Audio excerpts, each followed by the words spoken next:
A fresh best of 3 hot off the press for you guys here. This is, of course, the mYinsanity versus Acer clan war for the ESL Euro Series. This is the winter edition wrapping up here in 2014. This is currently the semi-finals between these two teams. Tied up now 1-1 is the overall team score in a best of 5 between the teams, but as stated before, it's a brand new best of 3 between these two players. Spawning here in the northern quadrant of Polar Knight, up towards the 12 o'clock position. The red Zerg player, Acer. Bly. And I'm pressing the wrong buttons. There we go. His opponent over yonder towards the south portion of the map, spawning next to the Lich King. It is the blue Protoss, mYinsanity Stardust. So here's the thing about this matchup, right? Like, whether you're a Bly fan or whether you're a Stardust fan, you might think like one player's better than the other one has no chance, my team's better than yours, yada yada yada. Here's what I can tell you from an objective point of view, guys. Stardust is really good. He's nicknamed Cheese Dust for a reason. His gateway aggression is almost unparalleled. He can play macro games just like a champ, though. Don't get him mistaken because of a nickname he's simply acquired. That being said, Bly is kind of like the king of Zerg special tactics. If there's one person I would expect to get around Stardust's gateway aggression to not be caught off guard by some sort of immortal all-in or some sort of cheese coming from Stardust, it would in fact be Acer Bly. This is a player, by the way, who does need a little notoriety because Bly has taken down... There's not a lot of people who can say this about Joxy, Stardust's teammate, but Bly has actually beaten him in Go for StarCraft Cups in the past. He's been able to take games off of Stardust as well in other tournaments we've seen. So Bly is definitely a force to be reckoned with here. This is, like, honestly, Bly is like the X Factor or Element Y, whatever you want to call him, like the wild card you really got to keep an eye out for. For Stardust, though, not to take too much attention away from him and give Bly all of the credit, as stated before, he might be known as a bit of a cheesy player, but I've had the pleasure and the honor of casting and play some really intense macro games versus Zerg players, so don't get me wrong, guys, this game could easily be either 12 minutes or 40 minutes. It's equally likely for both. Now, as far as what Stardust opens here, honestly, it's probably not going to be like a Stargate or a quick blink or anything too insane. Oh man, I thought they put some terrain here. I just actually spit on my screen a bit. Sorry, one sec. Like, clean out. My screen looked a little bit weird. They're warped around the main, but anyways, full scout off here for Bly. We'll see that Cybercore is so late that he can actually afford to float the Overlord here. Typically, you don't go this deep into the base with the Overlord because you're a little bit worried about the Stalker picking it off for free, but as you can see, should be able to back out of here before that becomes a real danger. In the meantime, Pro from Stardust is looking around to go for a bit of a scout. Ooh, deters right away after seeing the hatchery. So knowing that it's 2 bases is enough for him for now. It is going to be a Stargate coming to Stardust, though, so this is kind of like...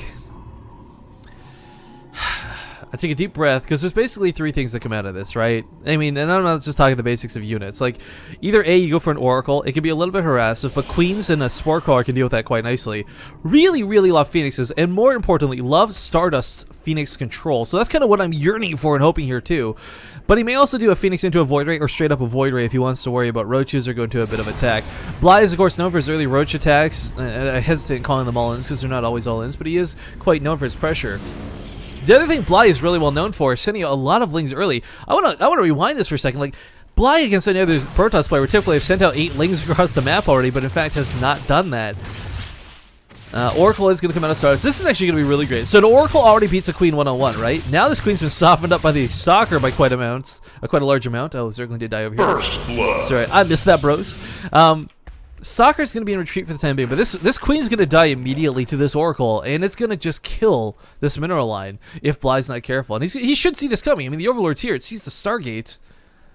I didn't see the Oracle pop out, though. It did pop up over here. Should see it float across the middle of the map. And that Queen... a little bit worried for that Queen. We'll see how much damage this can get done. He's not investing the follow-up of this. There are some players, I'm going to give a small reference to Nomi, a German player, who will go like 8 Oracles, which is always hilarious to watch, but not today, not here. A couple drones going to go down as well as that Queen. And the Oracle's not exactly paying for itself just yet, but with the constant harass threat combined with Revelation later on, might be able to get its money's worth. But for now, 1 Oracle out of the Stargate. It gets a little bit of kills, but really nothing too crazy, nothing too insane.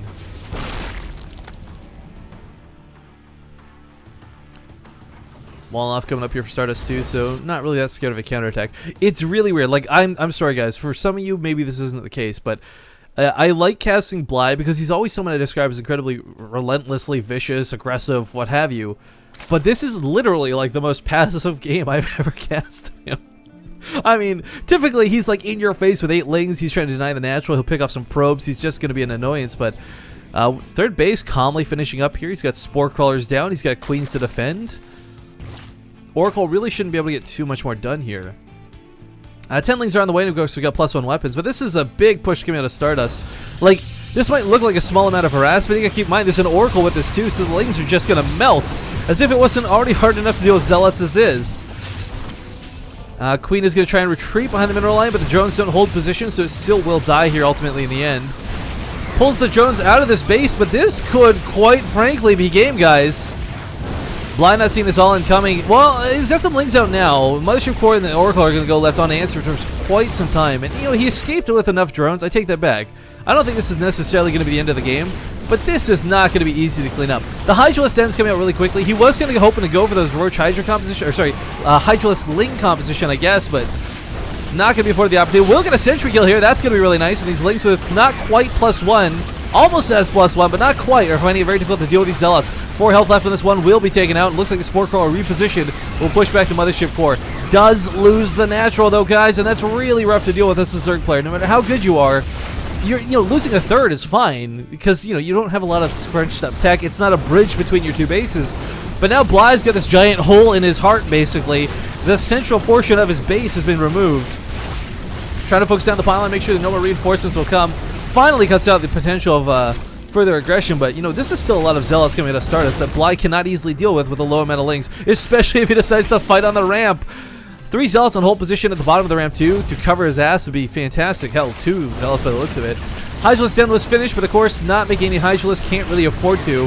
Will try and get up this ramp, barely gets past the Zealot, but you know, you guys gotta remember, for Stardust, he's still macroing behind this. He's got the Robo Bay on the way, he'll have Colossus in given time. There's an Infestation Pit on the way. I'm not sure what Bly's hoping to get out of that.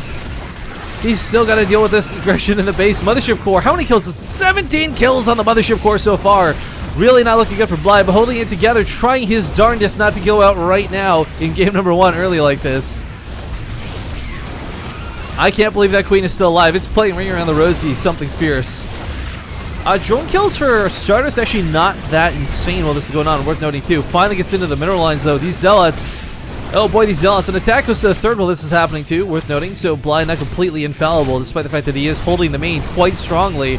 Zealots finally pierce the last couple Zerglings down, and the Queens are not going to get to kill this Mothership Core, sadly. Bly's hopes, I think, are at this point diminished. This is not looking good, because the follow-up's Colossus, right? Yeah, a good game is going to be called down. And Bly will go down in game number 1. Stardust will achieve a victory. And we'll see how game number 2 plays out, guys.